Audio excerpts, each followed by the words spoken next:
araw po sa inyong lahat. Happy Monday po. Holiday po dito ngayon. Maggala muna tayo. Kasama natin si Martin at si Fiona.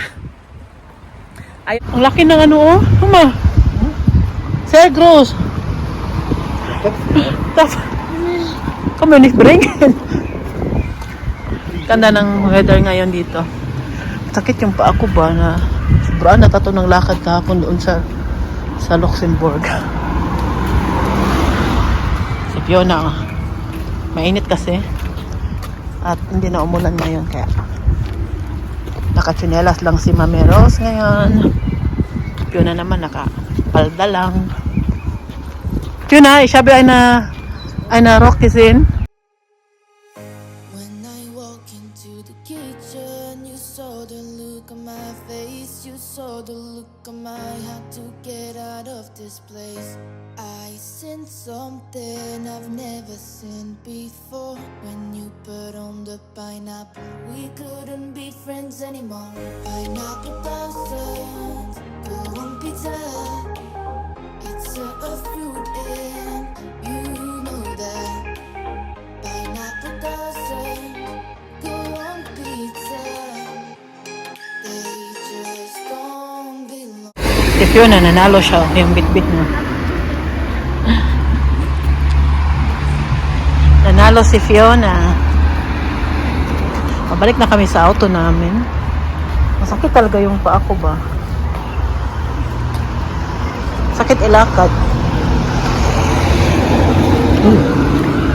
Dito na naman kami sa restaurant ng aming kaibigan. Dito kami kakain. Ito yung view natin. Ganda ng... Pero parang uulan na naman ata ulit. Tiglaw, bihis. Aircon. Okay. May aircon dito sa taas. Kasi sobrang initin ko ng aircon. Tapos hindi mabuksan tong mga bintana. Iba kasi itong bintana nila. Hindi ito mabuksan. May sa Fiona, nandun. Gusto niya maglaro sa playground. Mayroon kasing playground dyan. So makikita lang naman namin siya. So okay lang kung nandoon siya sa labas. Dayang, stay pretty. Das bedeutet das kein Stress, deine Frau. Deine Frau macht keinen Stress. Meine Farbe, meine Haare. Da weißt du alles. Lukot talaga ito sa Martin. Wurde ich wieder gebasht. Nein. Wurde Alam pa ba ninyo? Tinanong na naman kami kung gusto namin ng dessert. Pero hindi kami nag-ano pa kasi last time binigyan biya tayo, no? Tapos, ano pa lang, ano na natin ba?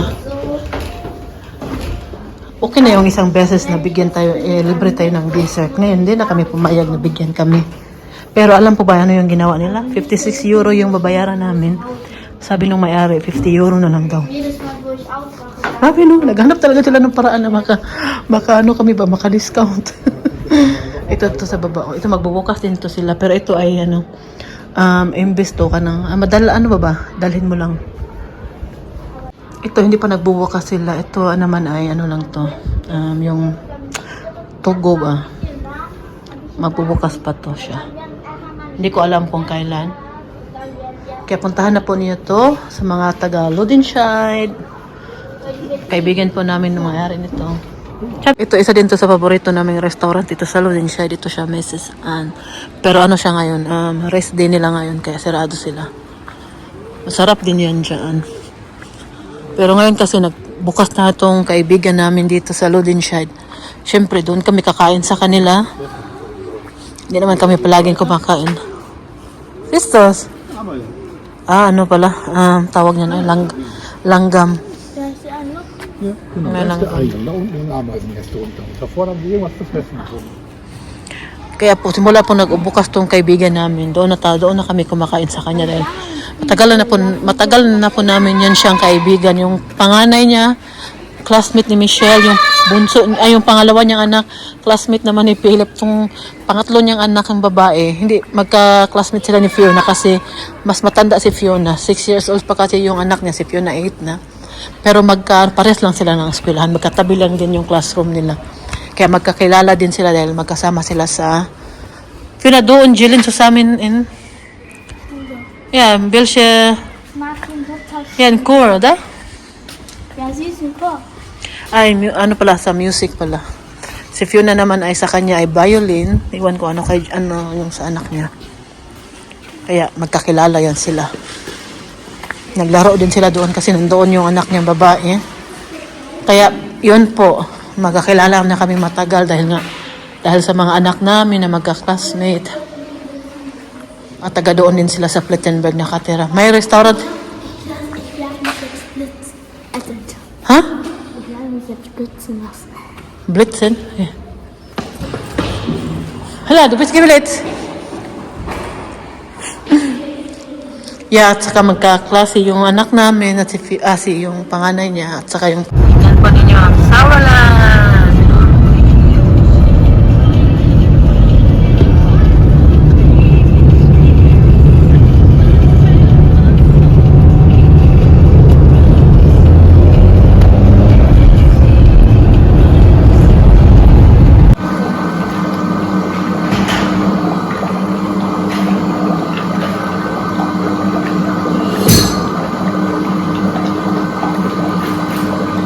Tingnan po ninyo, tapos na po tayo.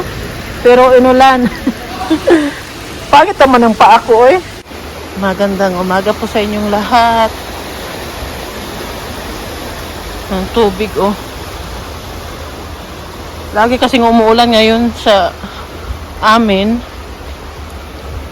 Kaya ang tubig, ano dyan madumiting na yung tubig ba? Pauwi na ako. Galing ako naghatid kay Fiona.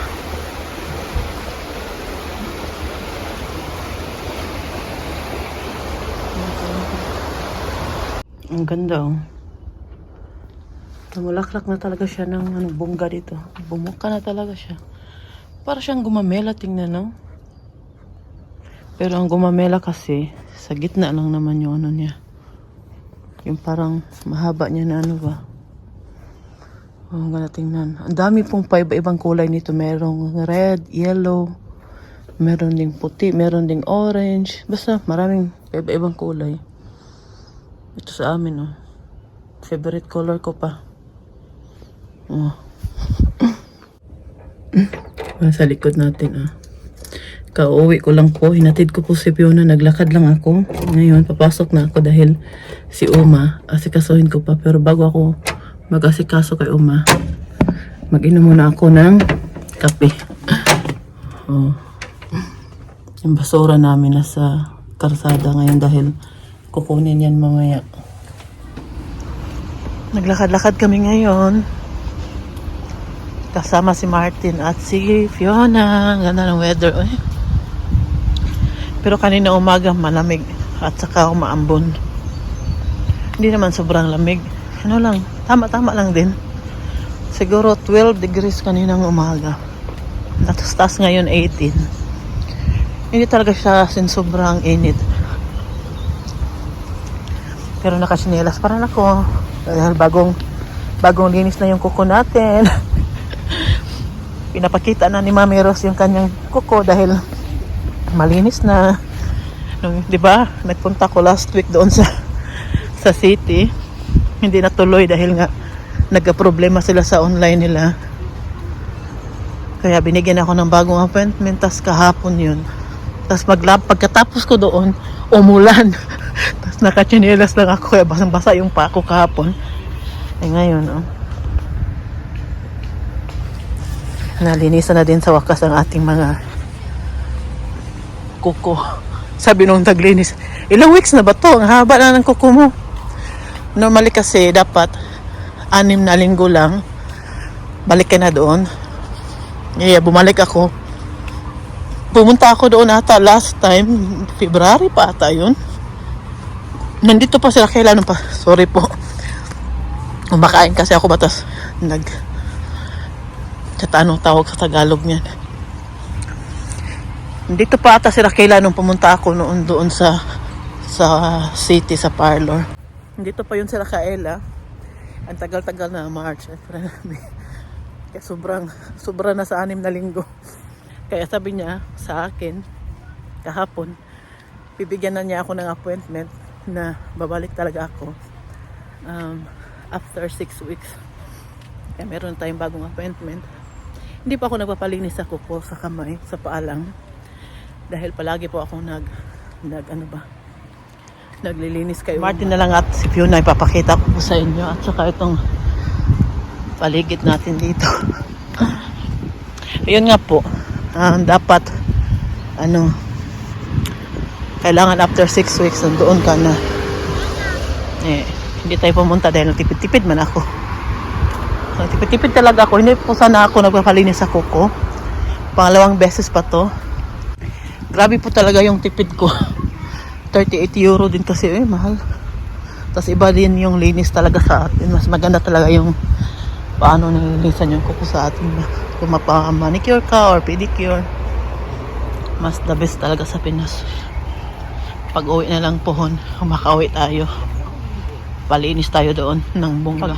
Nano ba na pag nakapagbakasyon sa Pinas, doon magpamasahe, magpaayos ng buhok, magpalinis ng kuko, lahat tanan gawin natin doon dahil mura lang sa atin kaysa dito sa Germany. At saka sa kuko naman sa kamay, hindi ako nagpapalinis dahil nga palagi ako nagsusuot ng gloves ba pag naglilinis ako kay Uma. Hindi naman kailangan sa kamay. Sa paa lang talaga.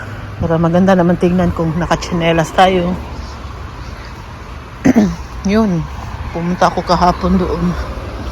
Tas grabe yung ulan. Tawang-tawa si Martin sa akin dahil pagkatapos ko talaga sa parlor doon sa kung saan ako pedicure. Talaga yung ulan, grabe ang lakas. Tapos sinundo ako ni Martin ng payong. Yun. Ang payong isa lang din, hati pa kami dalawa. Kaya basang-basa yung pa ako kahapon. Naihi na naman ako ba. Si Fiona gusto pa naman maglaro dito. Kararating lang namin. Bago kami umalis sa bahay, umihi na po ako. Tapos ngayon naihi na naman ako. Ano ba to ang gamot ko talaga sa sa high blood ang nagpapaano sa akin, nagpapaloka-loka. Minsan ma-stress ako dahil lalo na pag umaalis kami. Hindi kaya lahat ng pinupuntahan natin may toilet agad. May toilet agad ba? At saka minsan yung restaurant naman pumapayag lang sila pag pag customer ka. Pag hindi ka customer, hindi sila pumapayag minsan. Kaya minsan kumakain na lang kami o minsan nag-order ng mainom para makaihi lang. Si Martin, inaantok po din. Inaantok yan. Pag umaga kasi siya ngayong week na to. Kaya lang, sabi niya, ayaw niya matulog dahil Han? Bersitsen besa hier? Fiona? Fiona, bersitsen hier, ja? Bersitsen hier. Sihat kayo na interesse mo. Meron pa tayong malungkot na balita na pumanaw na po yung malapit na kaibigan namin. Malapit na kapitbahay, mabait na kapitbahay. Noong nakakausap ko pa siya, nakikita ko siya sa labas, sabi ko sa kanya na kung pwede ko lang kayo pagsama niyo Uma sa isang kwarto na pagkasama kayo, kasi alam ko kung gaano siya kalapit ni Uma.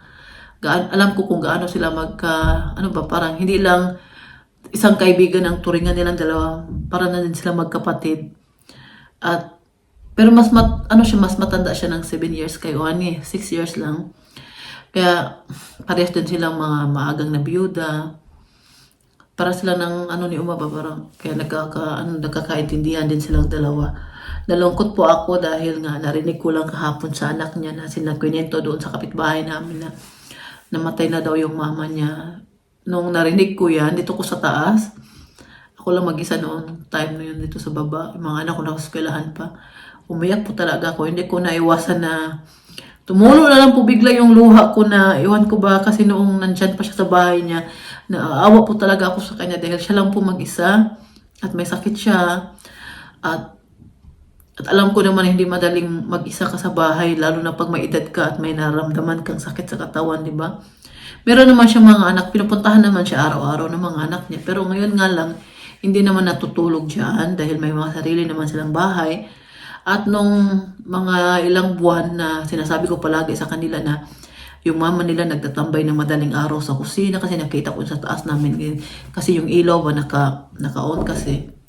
Kaya sinabi ko yan sa kanyang mga anak. Nung simula noon, nagkuha sila ng nagbabantay ng mama niya. Pero nung time na yun, na dinala siya sa hospital, umuwi na din yung nagbantay. Kasi nga, sabi ng doktor, mas mabuti na dalhin siya sa Altenheim at doon na lang siya. Kasi sa Altenheim, yun na yung mga bahay na, yun na yung yung mga matanda. Doon dinadala yung mga matanda na, lalo na pag hindi naalagaan sa bahay, walang kasama sa bahay, doon dinadala. Kaya doon siya dinala din. Tapos hindi siya umabot ng matagal doon, 4 weeks lang. Kinabigla po talaga ako. Kanina nakita ko yung anak niya, hinintay niya talaga ako na magkasabay kami ng lakad ba. Gusto niya salang sabihin sa akin na namatay yung mama niya. Sabi ko na narinig kita kahapon na sinabi mo sa kapitbahay natin na namatay na yung mama mo. Hindi ko napigilan na umiyak. Muntik nung kausap ko siya, muntik ka na tumulo yung luha ko ba. Pinigilan ko talaga kasi nasa labas kami. Iwan ko ba basta yung tao na malapit talaga sa akin, no? Tapos mamatay, hindi ko talaga maiwasan na hindi maiyak.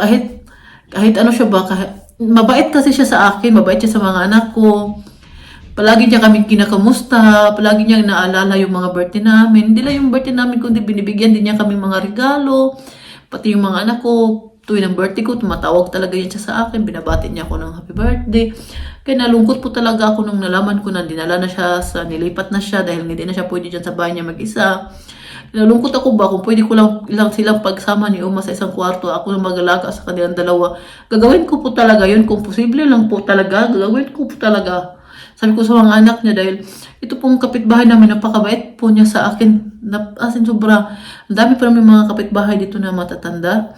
Pero ito siya iba talaga. Iba talaga yung pakisama niya sa akin. Nung nalaman niya na di pumunta yung mga kapatid ko, sobrang tuwa niya. At hindi lang po yan dahil yung mga anak ko, yung maliliit pa yan sila, palagi niya yan binibigyan ng pagkain. Pag nakikita niya sa labas, naglalaro yung mga bata, tinatawag niya, pinapunta niya sa bahay niya, binibigyan niya ng mga pagkain. Kaya yung mga anak ko, sanay din sa kanya. Nung sinabi ko kahapon na namatay na yung kapitbahay namin, grabe yung lungkot ng mga anak ko. Kasi syempre, kilala nila, malapit din sila. Maniwala po kayo sa hindi, no, yung mga ganyan na picture ng mga anak ko, dinisplay po talaga niya doon sa living room niya. Kasama sa kanyang mga apo, mga picture nila ba, ang pamilya nila ba. Nakatuwa ba dahil pumasok ako doon, yun ang nakita ko. Sabi ko, tinuturing niya talaga na parangan apo yung mga anak ko, lalo to si Michelle. Ang dami niya talaga, kasi si Michelle ay matagal kasi ako nabuntis, 1 taon din. Hindi ako nabuntis agad nung dumating ako dito. Lumabot din ng 1 taon. Kasi Michelle lang yung bata namin, maliit pa yan si Michelle, 2 years old pa lang yan. Sobrang tuwa niya kay Michelle hanggang lumaki si Michelle. Pag nakikita niya sa labas, sinatawag niya, kinakausap niya, minsan pinapakain niya doon. Kaya sobrang lapit niya ba sa mga anak ko. Kaya nalulungkot po talaga ako na pumanaw na siya. Pero para sa akin, na mas matanggap ko yung nangyari kung ako yung pamilya dahil may nararamdaman kasi siya, bumalik yung cancer niya, di ba? Kaysa magdusa siya sa sakit, 'di ba? At hindi na naman ayaw din niya kasi magpa-chemo na dahil 87 years old na po siya. At mahina na din po yung katawan niya. Kaya gusto na din niyang ayaw na niya magpagamot. Tapos ang dami po niyang sakit na nararamdaman, tapos hindi na daw siya kumakain at hindi na umiinom, kaya doon parang yun ang yata yung kinamatay niya, yung hindi na siya kumakain at hindi na siya umiinom, parang doon ang hina yung katawan niya ba. Siyempre nalulungkot po talaga ako. Hindi ko talaga maiwasan kahapon na hindi umiyak. Tumulo po talaga yung luha ko. Yung luha ko ba na pulang-pula yung mata ko. Sabi ko kay Uma din kahapon na yung nangyari sa kaibigan niya. Nalungkot din siya. Sabi ni Uma na lahat naman tayo na mamatay. Lahat naman tayo mawawala sa mundong na to. At mas mabuti na yung ganun nangyari sa kanya na hindi siya nagdusa sa sakit. Sabi ni Uma sa kanya. Akin. Pero nalungkot siya kasi nasabi nga niya sa akin pag may pagkataon siya, gusto niya makita yung kaibigan niya kasi sobrang lapit po talaga nilang dalawa. Para yan silang magkapatid. Palagi yan silang kikita tuwing linggo. nag-ano yan sila, nagkikita sa bahay ng kapitbahay namin. Minsan umalis sila. Pero dito sa bahay namin, hindi yan sila nagkakape dito. Doon lang talaga sa bahay nila. Kasi si Uma ang pumupunta doon. Minsan umalis yan sila. Kasi si Uma nagkakapag-drive ba yan. May lisensya yan si Uma. Yung kapitbahay namin, walang lisensya. Kasi si Uma yung palagi nagda-drive pag umalis sila. Kaya maganda din yung banding nila noon. At yun nga, natulungkot din si Uma dahil nang nagkasakit sila, hindi na sila nagkikita. Kahit magkapitbahay lang, hindi na nagkikita. Tapos tuwing hospital si Uma noon, sinasabi talaga niya sa akin, sabihin mo sa kanya na hospital ako, tatawagan ko siya mamaya. Ganyan talaga yung sabi ni Uma. Kaya nakakalungkot po talaga ba na ang bilis, hindi siya umabot ng ilang buwan doon. Ano lang, 4 na linggo lang. Kaya nalungkot ako sa nangyari, pero at least ba hindi na siya nagdusa at nakapaghinga na at wala na siyang sakit na nararamdaman. Ay, yun lang po yung ikwento ko po sa inyo kasi naano talaga ako, nabigla ako ba sa mga nangyari sa nalungkot talaga, para ko ding pamilya ba, parang yung sakit na nararamdaman ko, para bang pamilya ko ba ang ano. Kaya dito na lang po magtatapos ang ating video po. Pasensya na po kayo kung medyo mahaba na to at maraming salamat po sa iyong patuloy na suporta po sa akin, sa palagi pong nanonood, sa palaging nandyan pa rin po para panoorin ako. Maraming salamat po sa inyo. Mag-iingat po kayo palagi at bukas ulit po mag-upload po tayo ng bagong video. Maraming salamat po. Bye! Living the highs and lows.